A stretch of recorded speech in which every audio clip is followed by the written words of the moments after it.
سلام بچه‌ها، خوش اومدید به این ویدیو. امروز ویدیوی اخبار سیزن 4 را داریم.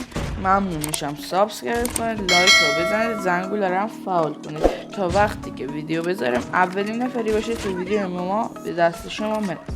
خب بچه‌ها، دیگه کامنت انگلیسی هم یادتون نره و اینکه ویدیو آخر مرتب براتون بذارم دو و یه روزی هم.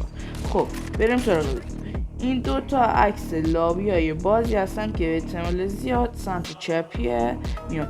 وسطی اسم کاراکترش واردنه و اینکه گان دستش هم اسمش MG42.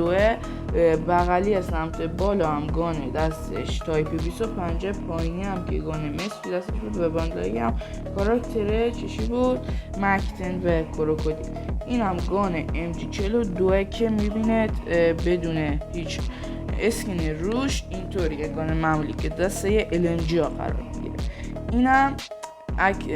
اینم فیلم بررسیش که هنوز کامل نشده ولی گان میتیکه و اینکه توی مشخصات گان میبینید که جنگ جهانی رخ داده و اینکه دریا و صخره و هلیکوپتر و ناوجنگ و اینا هم دارید میبینید و اینکه این از این میبینید که بالاش هم دوتا هلیکوپتر هم بالگرد.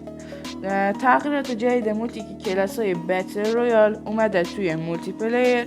میبینید این همین نامری کننده که من بهش میگم، شاید شما چیزی بهش بگید، اومده به توی مولتی پلیر و خیلی چیز سمی شده، چون اینکه الان کلا بتل رویاله مثل وارزون الان ما توی مولتی پلیرمون داره و اینکه کلاسش جالبه بد نیست ولی فکر نکنم به نفع ما پلیرها باشه و اینکه احتمالا توی چند سیزن آینده این بره.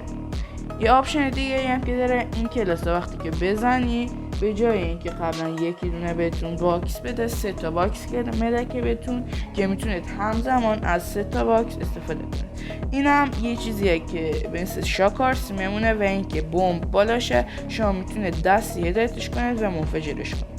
قابلیت جدید مولتی که اینجا نوشته میتونید بالای سر انمی یا یارتون درجه جونش یا سلامتش رو ببینید و کم رنگ و پر رنگ کنید و شخصی سازیش کنید و این از این که خیلی چیز جالبیه.